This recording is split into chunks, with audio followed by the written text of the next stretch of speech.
All right, everybody, thanks so much for listening. We have the returning man, the man of the hour. I was just listening to him on the radio before we're coming on today with each other.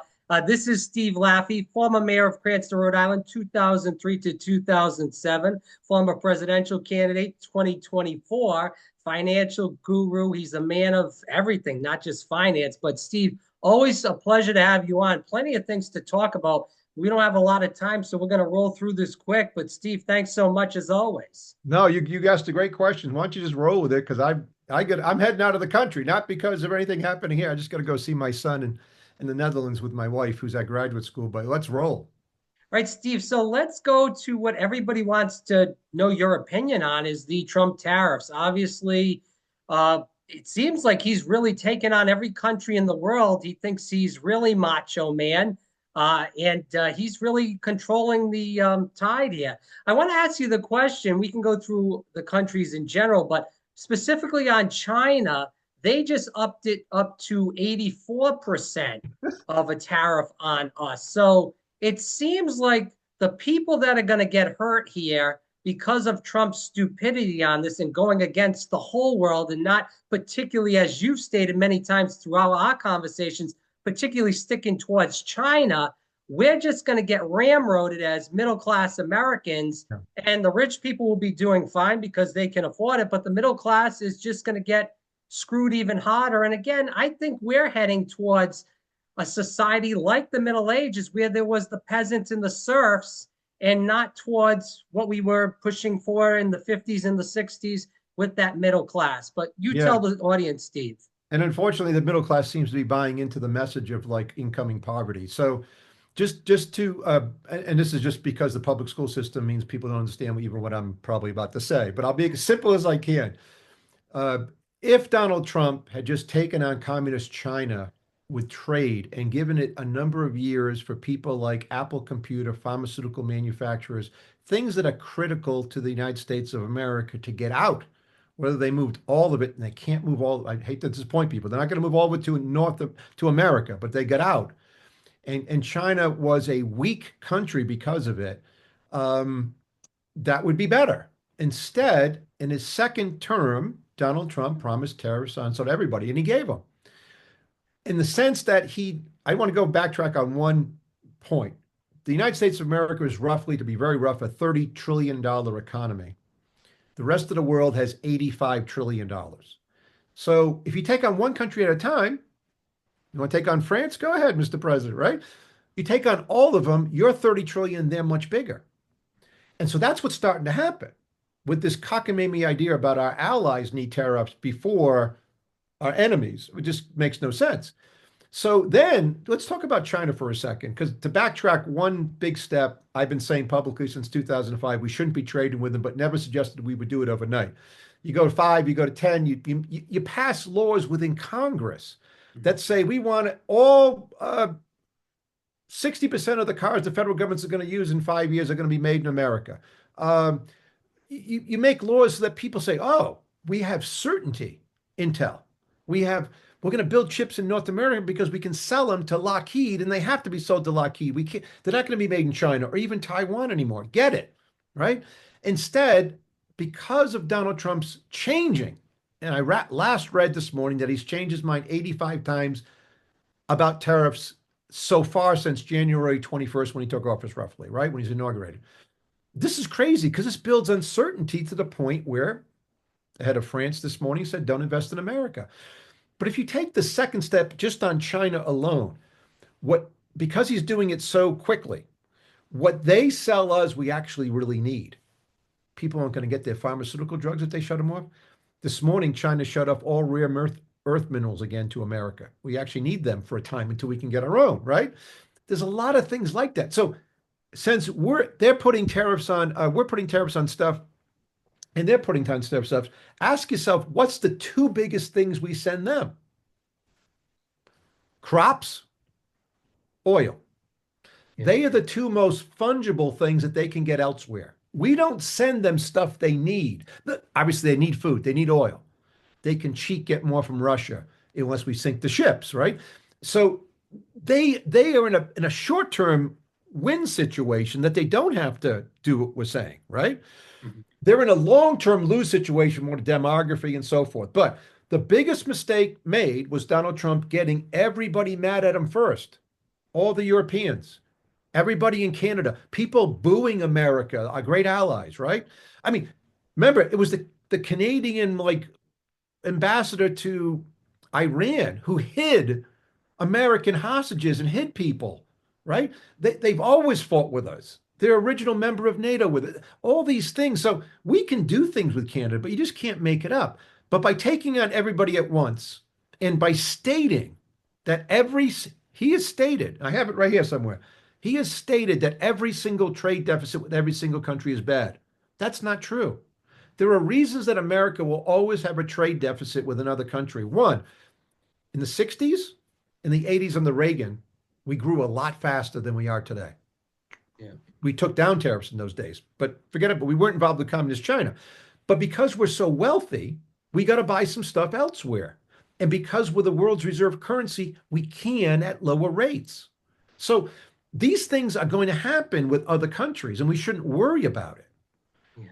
Communist China is a whole different thing. So treating our enemies and allies the same is a very bad idea because our allies are going to go with our enemies and we're going to stand alone, which we shouldn't have to do.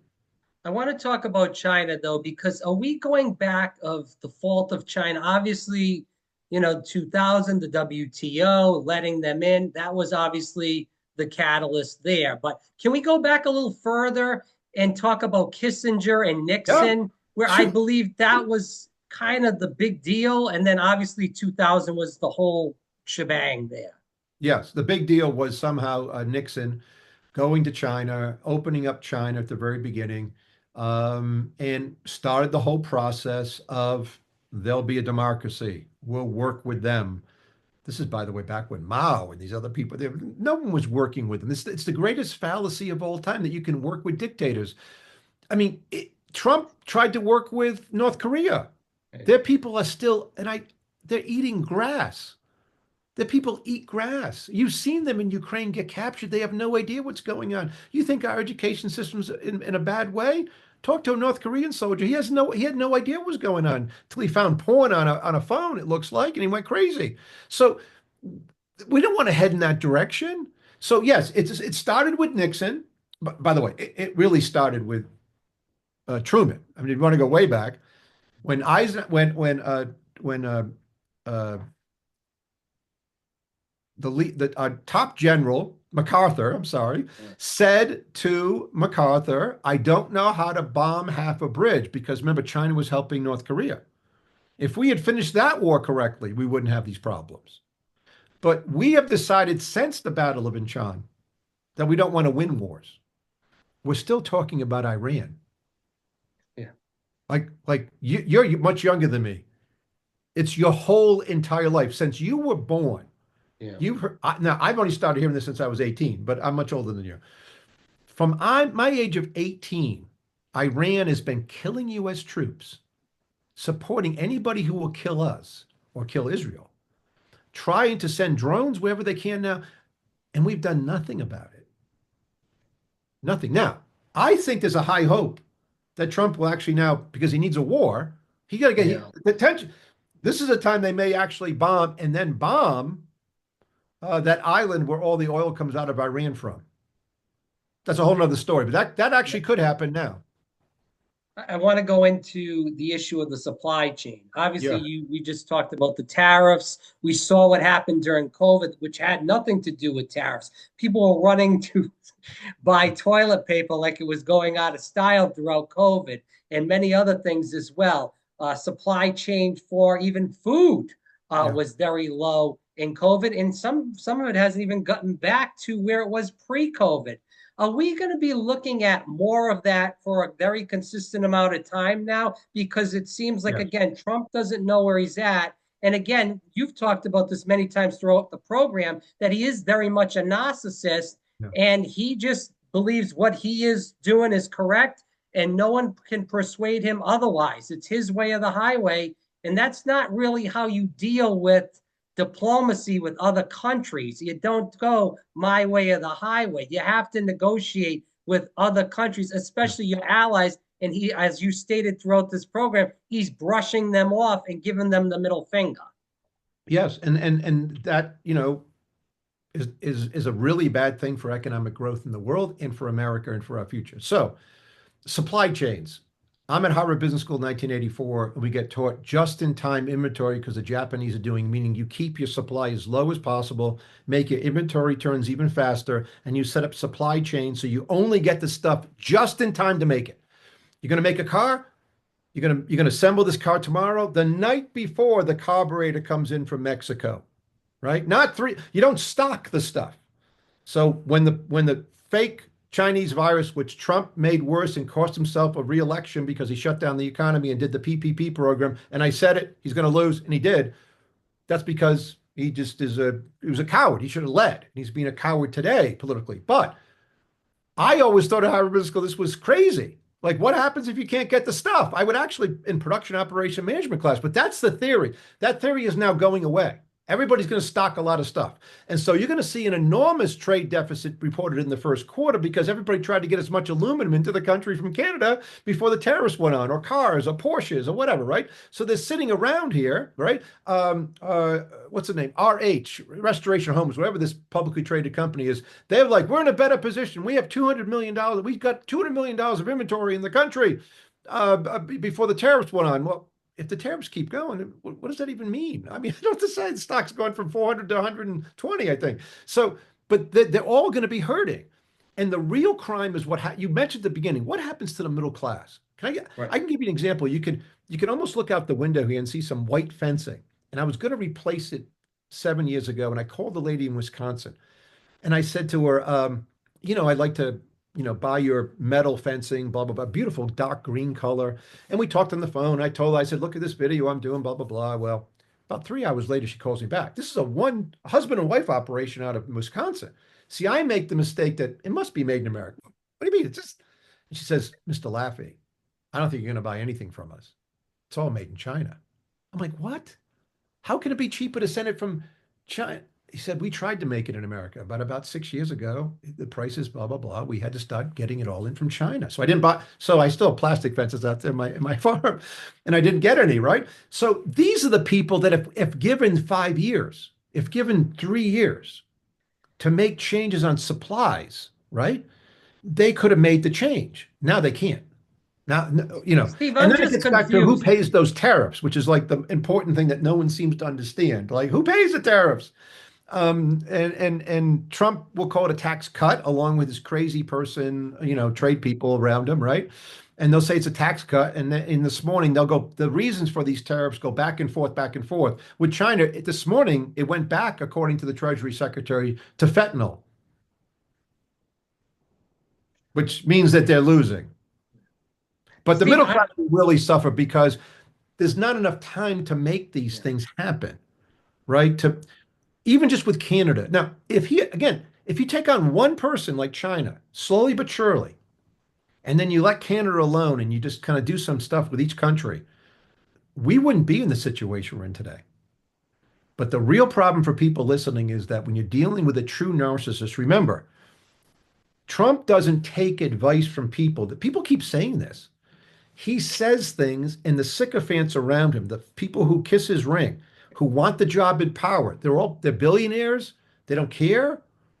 They just do what he says. Look what happened with the Signal phone call about a war, about attacking the Houthis.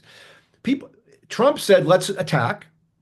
And they had this giant meeting about it. He didn't say, get in the war room. I want to hear when we're doing it. He just said, attack them. And then, of course, they threw Europe. The whole thing is an amateur hour squared. I mean, I've never heard anything like this. I've never heard anything like this in a private company. But that's what's going on with trade. He's saying stuff, and now people who are ruining their reputations, the Secretary of Commerce is going to go out in disgrace. Disgrace, Lutnick, billionaire, just can't speak on TV. right. The Secretary Treasurer, he wants a 3-3-3 program. He's on TV today trying to defend all this stuff and talking about things he has no business talking about as a Treasury Secretary because rates are rising today because of the policies of Donald Trump, because what's happened is that the emperor has no clothes. We have a giant debt problem bigger than all our problems. And it's being exposed by Trump in this mad budget process that they're not cutting anything. The Doge people aren't cutting anything. And he's leaving. And if there's one person no one should have listened to on this was Elon Musk, because the truth is he has his own personal problems. He's a brilliant engineer. Brilliant, and he'll be fine. You know why he'll be fine? Tesla goes to zero. They confiscate SpaceX. They take away PayPal, whatever, everything. You know what he has? He's got like 8 to 20 billion dollars in cash. Billion, not million. So he doesn't care. He's having fun. You can't have people around you that are just having fun. Over the weekend, what did he say about trade? He threw everybody, Lighthouser, he threw every, Elon Musk over the weekend says he wants a free trade agreement with no tariffs with Europe, with the United States of America. So now Lighthouser calls him a car manufacturer. He assembles cars as if all Elon Musk is a brilliant man. I'm not, bad personal life. I mean, I don't agree with a lot of stuff he says and so forth, but he's a brilliant guy. So now there's this fight because what people get sucked into with Trump, right? Rudy Giuliani, hero of 9/11, dies in disgrace whenever he died. Be disgrace. Everybody who touches Trump leaves in disgrace. There's only one guy left who has a chance, Secretary of State. Yeah, Rubio, yeah. If he leaves today, he's got a chance. It's a very short time. It's like John Bolton stayed for a little while and said, the guy's nuts. I tried. I really tried. I'm out. Rubio should do that, then run for president. Like, I tried. I'm now running against him. This guy's a complete clown. I can't keep saying these stupid things. But he's not going to do it, I don't think. Steve, I want to ask you this because I'm down here in Orlando now near Disney. The restaurants are packed every night of the week. The weekends, it doesn't matter what restaurant. It could be a very nice restaurant. It could be a chain restaurant. Throughout Disney, they got very expensive restaurants. They're all packed. There's people here in droves. It's not just foreign people. It's American people. It seems like the tariffs, they have no clue or it doesn't affect them yet, or they're not even looking ahead. Is this the education system where they're Yep. not looking ahead to what's about to happen in this country, where the goods are going to go really sky high out of control, where there are going to be shortages of different things? Or are Well, these people just, it doesn't affect them? I can't grasp this because, again, well, everybody's just spending money. They're just swiping those credit cards like they're kid well, toys. their rationale of lots of people like this are one, you said the education system, yes, but two, last time the government just sent them checks. There was no reconciliation of budgets. And Yeah, but last it's time, $1,200, Steve. It's not $20,000. I know, but this is their thought process. Some people got $6,000 to $9,000, right? So Right. that's one part of it. Two, home equity prices rose, so lots of the homeowners are like, great, my home price. I bought a home for 300 down in Florida, even though Florida's having a problem with condos. But in America, there's so much equity left. But the truth is, and we all underestimated this, how long would it take for people to spend this extra money and so forth, right? It took a lot longer for people to go through it than economists thought. But I think they are through it. The third part of what's really happening is none of it's affected them yet. So, but what do we see happening in the economy? We see foreclosures on car loans rising to the highest since 2008. We could go through a litany of things, a credit card debt, boop, boop, boop, boop, boop. So people are still not everywhere. The guy in Delta says people and regular people are starting to cut back. So you'll see it in different parts of the economy, right? There's also this thing called the wealth effect. So the stock market's still extraordinarily expensive by historical standards, right? So you will see these things you think are going to happen, and I think they're going to happen quicker sometimes too, because I know they're going to happen, right? I know we're in a recession. It won't get reported for 6 months. Even if the first quarter is negative due to, say, and then we have a terrible second quarter, April, March, we won't really get that official number till July, and there'll be a revision of that. So then there's a thought process that the Fed will come to the rescue, right? So things will be fine. And by the way, they have. Here's the real problem that I've talked about, which I think now is here. I talked about it when I ran for president. I said it's going to happen. There was the initial flurry of bank failures in 2022, and then the Fed stepped in again. But with rates rising and half of our debt having to be rolled, reissued over the next 3 years, you're going to see higher rates, real rates, no matter what. If we get zero inflation, because the money supply really isn't growing at 6% or it's going lower, that people that things start to, and oil stays at $50 a barrel because oil will feed into that PPI, producer price index, which will feed a couple months later into the CPI. You could have zero inflation and a 10-year treasury yielding 5%. Real rates, the difference between inflation and the 10-year treasury should be about 2%.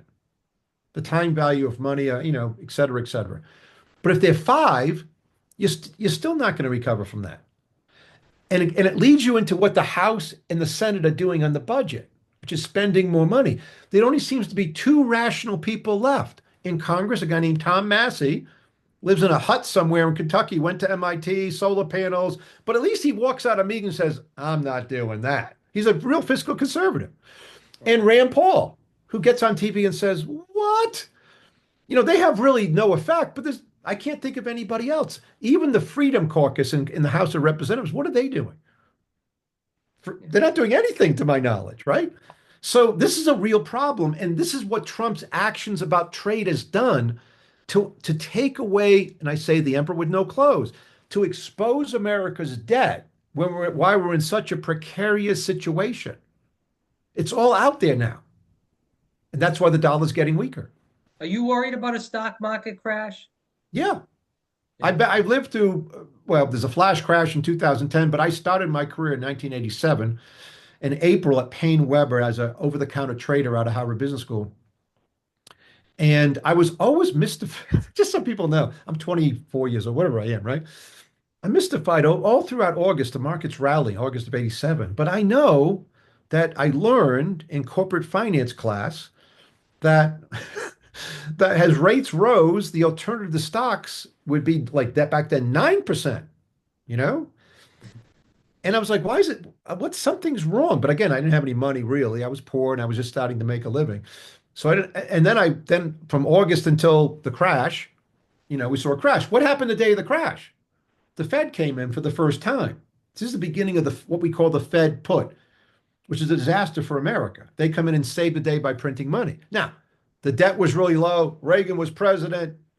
But what happened after that, and then Greenspan comes along and he keeps doing it. We have a Mexican problem. They go solve that one. There's even one with people don't remember this. Long-term capital was the name of a hedge fund that was 30 to 1 levered into Russia. And the Fed came in for that, had a meeting with banks. We got to bail them out, just some bunch of hedge fund managers. So that has come all the way to 2008 disaster where they really went in, right? Yeah. And in 2020 when they really came in. But look what the Fed did 6 months ago. They were selling off their bonds, $60 billion a month. They turned it to 30 billion. And last month, everybody should have picked up on this. They're only selling 5 billion a month. Nothing. They know what's going on. But how are they going to lower rates when inflation for the short term is still seeming to go up? Because the last time they lowered rates in September, the 10-year yield was 3.67. Today it's 4.4. They're looking at it going, the Fed will never say this publicly, but the Fed only controls short-term rates. But they've lost control of long-term rates. And that was always the problem I talked about that's going to happen in America, and it's happening now. Steve, obviously different mechanics, but do you believe this could be something like 2008, maybe worse? If Trump goes on this, it doesn't have an out ramp. I mean, I believe so let's back up. What could be his off ramp, to use the vernacular, right? One would be just, there's a deal with Vietnam, whatever, this tiny little country, right? Nike stock goes up because remember, Nike moved stuff to Vietnam because they were told to, right? So Nike stock goes up and some stocks go up and he declares victory. And he says, we get these negotiations, everything looks good. And he goes back to a 10% tariff on everybody. And then for a while, you don't have this disaster. But if you go in this direction where nobody can actually operate, The European Union just put 25% tariffs on stuff in America, right? If you're using a formula for tariffs that nobody understands, not a single person in the United States of America can defend the ratio they've come up with. I go through it with you again if you want, but no one, no, not a single person, nobody at AI, no artificial intelligence can find the economist, nobody. They just made it up. So when you're doing stuff like that, I don't know. I don't know how Trump gets the off ramp. In other words, I don't know how Trump declares victory because I think this is the problem of taking on $85 trillion of GDP when you only have 30, is that they all are now like, screw them. I mean, that's what Europe's saying. Well, there's That's more what numbers on the other side, and that's the that's problem. what Doug Ford, who runs, everything east of the Mississippi, could figuratively for America. He's their chancellor up in Ontario. He's like, I'm not even going to send you electricity. Now they're not letting him do that yet, but they're ready to they're so if we have something like that, we have something that we haven't seen in a lifetime way worse than 2008. I'm not saying that's going to happen. What I am saying is that the bond vigilantes are now going to be in control of our debt because we're going to have high real rates, and then you're going to see major cuts, and you're going to see higher income tax. All of this could have been solved by a fair tax, a flat tax, by Trump actually going to Congress with a congressman and passing some real laws. He still refuses to do anything but executive orders. Right. And we've That's spoken the about, whole problem. And creating the uncertainty that it's never going to change, Rob. yeah. Now, Eh, I want to make sure I say one thing. Anybody yeah. listening who still says he's got this magic thing, three-dimensional chess, he's a master negotiator. If you're still saying that, you're an idiot. I don't want to insult you. There is no evidence that when he dealt with North Korea or Russia in his first term, or what he did in taking his companies bankrupt when he piled out of them himself, right? Made all this money. There's no evidence that he's a very successful investor. His father gave him $300 million like 40 years ago. How Yeah. much would you have in Yeah. treasuries? And the More than difference him. in money is So, very so this, there's substantial. no evidence. It's amazing that, and this is the problem. Our culture is narcissistic. We've elected a man who had Right. a TV show and fired people Right. and has been saying crazy things and changing his mind on all of them forever. Go watch the clip on YouTube of him and David Letterman 25 years ago when he's saying buy stuff in America, and Letterman pulls out a Trump whatever from his hotel and says this was made in China. And Trump goes, like you got me, but he doesn't care. He just keeps going. But Yeah. only our culture would allow someone the diametric opposite of Eisenhower or Truman to be president. It's our problem. We have to Steve, change. Steve, I want to be gracious with your time. I know time is ticking. Yeah, So let's go to the last question and talk about, because we have spoken about the tariffs. We've kind of beat that a little bit with the drum. I do want to move towards the budget reconciliation, excuse me, bill, which God knows if it's even going to happen. There is the talk about the cuts to Social Security, Medicare, and Medicaid. I know the Trump administration is saying that's not true. The Republican Congress is saying, yes, it is. I want to go a little deeper into this because, again, and maybe we'll differ on this, maybe we won't. There's never any cuts to defense. I'm not saying that we should cut it a huge amount, but we should look at some cuts there. The last chance we've had to cut defense was during the Obama administration through the sequestration bill, where they kind of put the pause and they did some cuts with defense and also other spending. Obviously, that went away without the at the end, excuse me, of the Obama administration.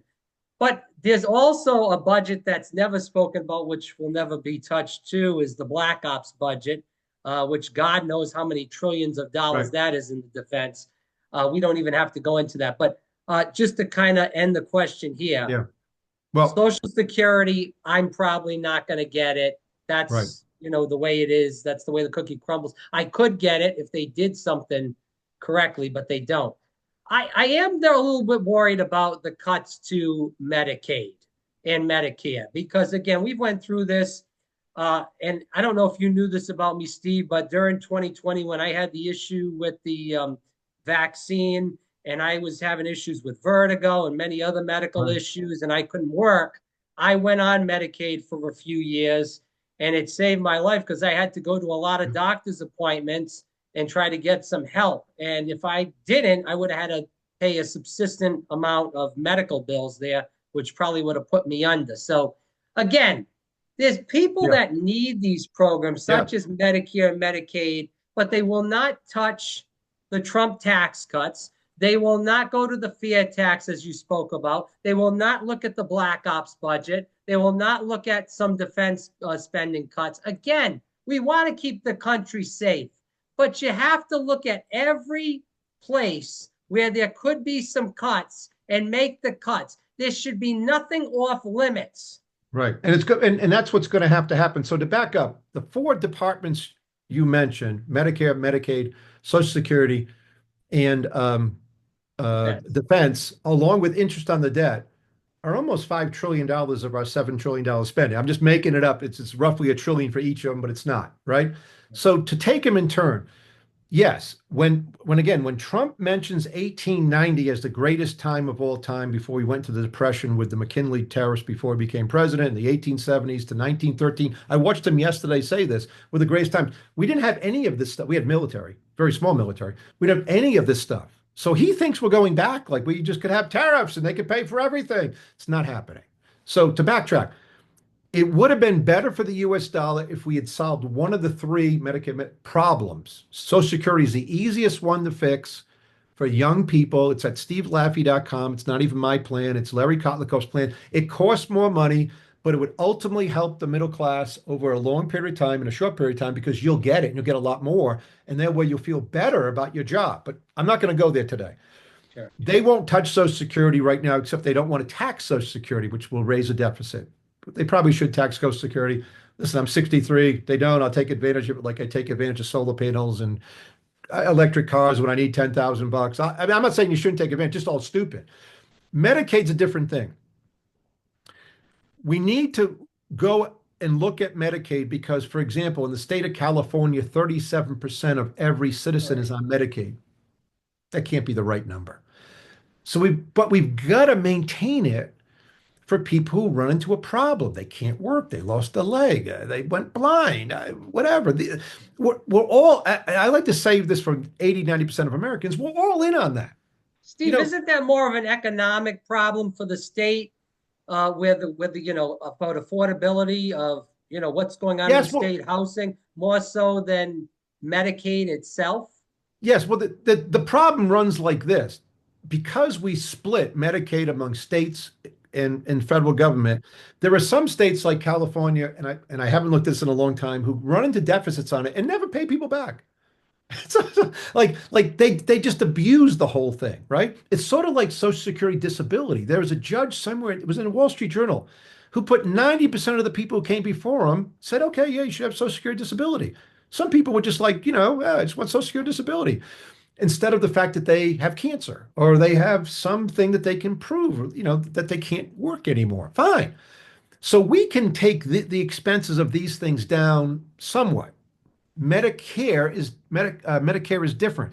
There's Advantage Medicare. There's all these different things that we go into. Here's the problem. The Doge people aren't looking at this thing rationally. Like if I ran things, if you put me in charge, I would say, one, I can't do all this at once. In the first 6 months, I'm going to do just Medicaid. I'm going to come back and we're going to have a bill about how we change this, how we require people who are on Medicaid to show up more or to prove a little bit more, so we don't have people who don't deserve on it get on it. The other problem that never gets spoken about for these type of programs are the fact that the marginal rate for people to get off Medicaid, get off poverty, the marginal rates of losing your housing allowance or whatever you might be getting sometimes runs well over 100%. So I'll make the numbers up again. You're in New York, you're on Medicaid, and you got some housing allowance, and you're living in some high rise you don't want to live in, but it's subsidized, and you make 20 grand in a family of four, and you can stay on it, and you go make $21,000, and they're going to take away your whole housing allowance, which is $12,000. So we don't have a. This is what I would do if I ran things. I put really smart people and say, how do we make sure that people, as they rise out of poverty, never face more than a 20% marginal tax rate? So they want to. They're like, I can go from 20 to 30. I'll lose 20% of my housing allowance, but I keep 8 grand. Okay, I'll do it. That's one of the biggest problems that doesn't show up in Medicaid Doesn't show up in Social Security disability, but it's part of a larger problem where if you had a different tax code, we could do this. The problem is that they're not going to do anything about this. Like none of the stuff. Now, defense, listen, we can rationalize a lot of these things, but now we can't because we're not going to build them with France anymore. So, for example, whoever's building the new Lockheed, whatever, Europe's not going to buy any of it. Yeah. Like the way we make some money is that we produce an F-35 for our allies and ourselves. Because if you make one, I make the number up, it's 100 billion. If you make 7,000, it's 40 billion per plane. But now we've lost that advantage. So Trump is losing all the advantages of keeping our allies close, right? And not having everybody look under the proverbial debt window and say they can't pay the debt. But now everybody's looking under the window and saying, I'll give you one last statistic about this whole thing. Mhm. 20 years ago, roughly foreigners owned 3 trillion of all of our bonds, not just the treasuries, but bonds, corporate bonds. Today they own 24 trillion. Who benefited? America. Mhm. That number is going to start going down, Right. hurting America, causing higher rates because of one person's idiocy this year. If Trump had kept it just immigration, kept the tax code, I don't agree with the tax code, just so you know. I mean, my conservative friends disagree with me. I thought the 2017 tax cuts were abysmal. Yeah. We need a different, so I wouldn't have voted for him. But what he's doing is literally opening up Pandora's box that can't be closed, even if it's partially closed. We're not going to have the same relationship with Canada, I would say ever. It's not true ever for the next 5 years. Yeah. And we can end there, Steve. I'm a little disappointed with my vote for President Trump. If I could go back, I don't think I would have pulled the trigger. But that's par for the course. Now, Steve, just last point as we call it close here. 3 or 4 trillion dollars went missing right before 9/11 in the Defense Department, in the Pentagon. The investigation went on. They never found where that money was. And that was many, many years ago, 24 years ago now. And that's the way the cookie crumbles. When we talk about wasting money, when you're losing 3, 4, 5 trillion dollars, that could go to a lot of programs to help a lot of poor and middle class people. But we'll close there. God bless SteveLaffey.com. you. Thanks so Great much. show.